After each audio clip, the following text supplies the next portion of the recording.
In this video, I will discuss 3 things: the current status of Osana, how to improve the game's frame rate, and a new mode that I've added to the game.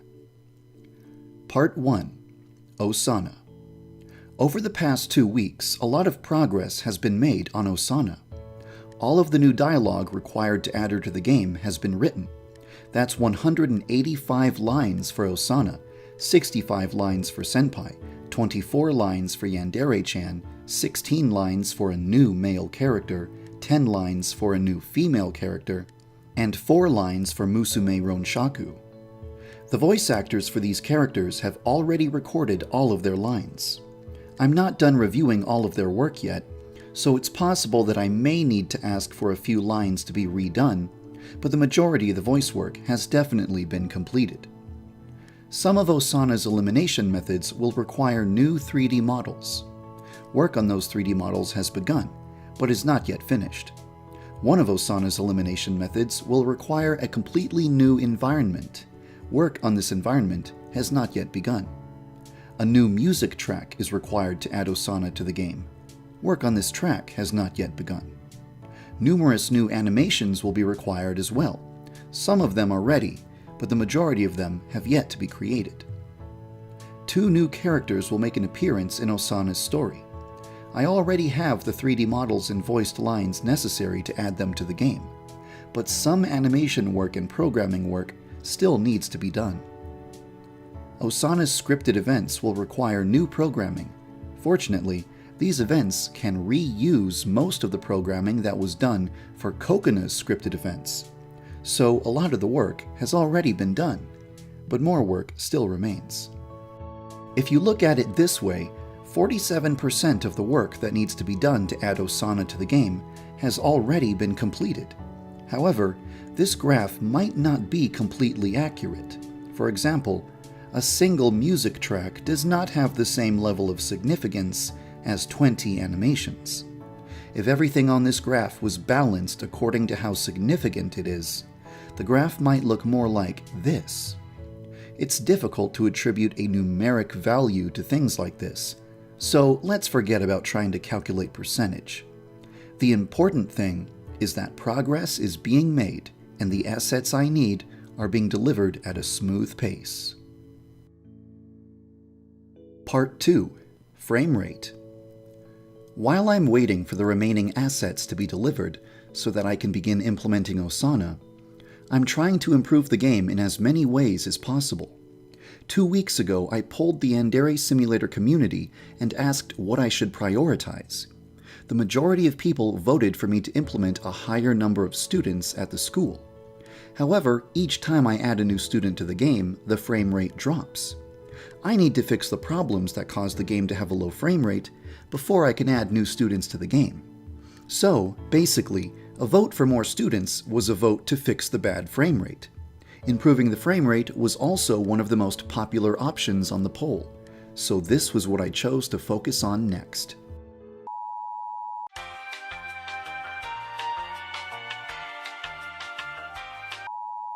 A game's frame rate depends on the number of operations that your computer must perform on every frame. If your computer has to perform a ridiculous number of operations, or has to perform very complex, time-consuming calculations, then the frame rate will drop. In order to reduce the number of operations that your computer has to perform on every frame, I have added a settings menu where you can disable certain graphical effects. Too many particle effects can take a long time to render, so I've given you the ability to lower the number of particles that will spawn or disable them completely. Adding outlines around character models will double their polygon count. So I've given you the ability to disable outlines. You can also disable anti-aliasing, post-aliasing, bloom, and shadows. In some video games, background characters appear as simple, solid-colored silhouettes instead of detailed, fully textured models. This is all for the sake of giving your computer less work to do, to secure a better frame rate. In the settings menu, you now have the ability to decide whether or not students should appear as low-detail silhouettes when they are far from the camera. You can also decide how far away from the camera they should be when this effect activates. Draw distance is how much of the world the camera will render. If you set the draw distance to 350 meters, you can see across the entire school. If you set the draw distance to 50 meters, you can only see what is 50 meters in front of you. This means that your computer has to render fewer polygons, which improves the frame rate. However, it is very bizarre to see the world come to an end 50 meters in front of you, and it is very jarring to see things pop into existence as soon as they are 50 meters away. To make this more bearable, you can activate fog. Fog will cover up the edge of the world so that you don't have to see the exact point at which the camera stops drawing polygons. Running around Yandere-chan's high school with fog activated and the draw distance set to a low number is pretty spooky. It makes me feel like something scary could pop out of the fog at any moment. It reminds me of an old PlayStation game called Silent Hill. Old consoles, such as the PlayStation 1, could only render a very low number of polygons. The developers of Silent Hill wanted their game to be set in a town, but they discovered that the PlayStation was simply not powerful enough to render an entire town. Their solution was to cap the draw distance at a very low number and cover it up with fog. This fog had the side effect of giving the game a very creepy atmosphere. The fog also instilled fear in the player by making them worry about what kind of unseen dangers were lurking nearby in the fog. This helped Silent Hill to become a more effective horror game. In other words, sometimes technical limitations can actually benefit a game. Let me explain how this pertains to Yandere Simulator. Because Yandere-chan is an emotionless, apathetic girl, it makes sense that she wouldn't pay very much attention to her surroundings. She really doesn't care what exists more than 50 meters away from her. So maybe she sees the world as a cold, gray place that is perpetually shrouded in fog. Unless she's near Senpai, whose mere presence allows her to see the world as it truly is, a bright and colorful place. Because Yandere-chan doesn't care about the lives of other people, it makes sense that she would see other people as silhouettes, or as gray, faceless figures, instead of seeing them as individuals with unique appearances. It makes sense that Yandere-chan would only perceive someone as having a unique appearance if that person was noteworthy to her, because that person can be used as a tool. To increase the number of students in Yandere-chan's school without harming the frame rate, perhaps the school should be populated with simple silhouettes, or faceless boys and girls, who represent all of the people who serve no purpose to Yandere-chan. Every student in the game is running code that is checking for suspicious behavior, checking for corpses, checking the time of day, checking for special events, and so on. Each time a new student is added to the game, that's yet another student who will be performing checks on every frame of the game.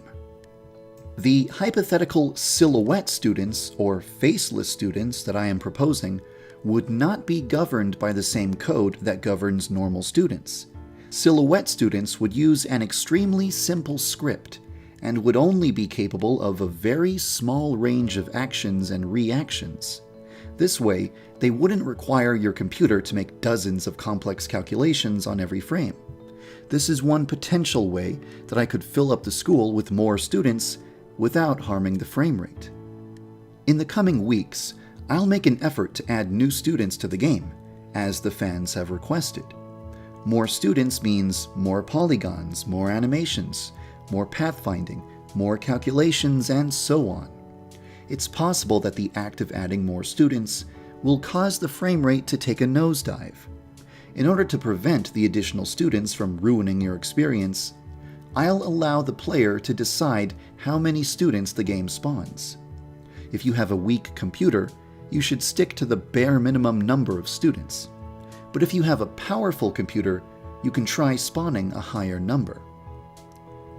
Over the past 2 weeks, I spent a significant amount of time investigating what parts of the game are harming the frame rate, researching ways to improve the frame rate, and attempting to implement solutions.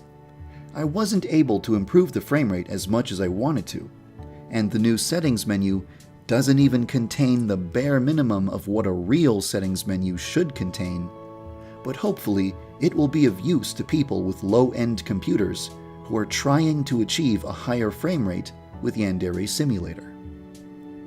Part 3. Pose Mode.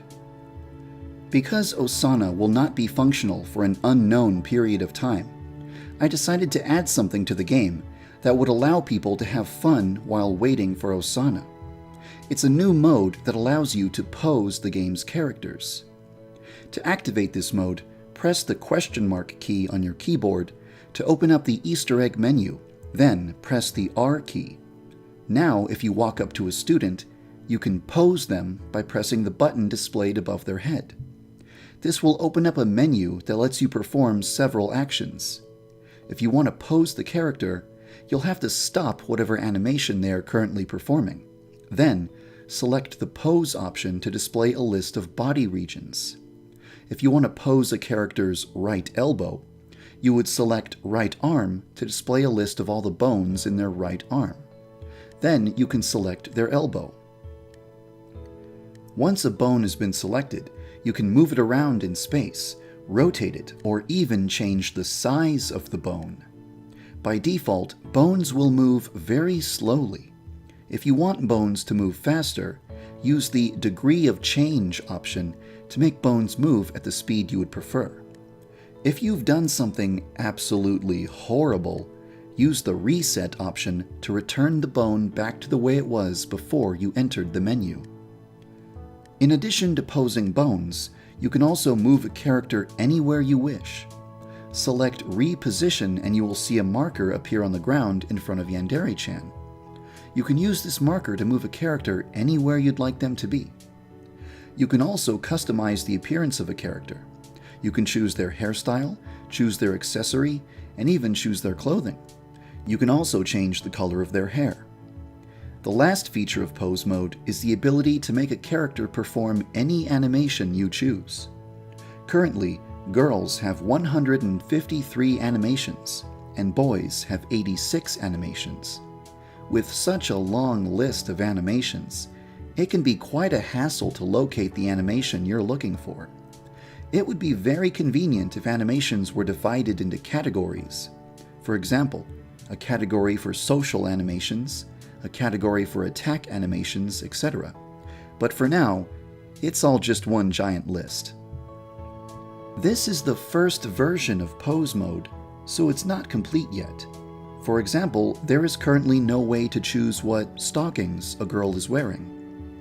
I'd like to add that feature, but first I want to revise the script that dictates a student's appearance to make it easier for me to change a student's textures and clothing.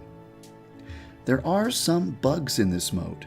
For example, putting Musume's hairstyle onto a girl will also apply Musume's tan, but only on the character's face. I'll fix these kinds of problems in a future update. It's also possible that I will add more features to Pose Mode in future updates as well. Even if there are a couple of bugs, I still hope that you enjoy messing around with Pose Mode while waiting for Osana. Pose Mode was inspired by a mod created by a gentleman whose username I have difficulty pronouncing. He has also created a mod that allows people to design their own cutscenes. There are people who have already begun to use the mod in very creative ways. After seeing the potential of this mod, I am considering the idea of adding it to the game as an official feature, similarly to how Pose Mode was added as an official feature. However, adding a cutscene director mode would be substantially more difficult and time-consuming than adding a Pose Mode, so I can't guarantee that I will add it in the near future. Over the next 2 weeks, I will continue to work together with various volunteers until I have everything I need to add Osana to the game. And while I'm waiting for those assets to be delivered, I will focus my attention on the things that the community has voted for. Thank you for following the development of Yandere Simulator.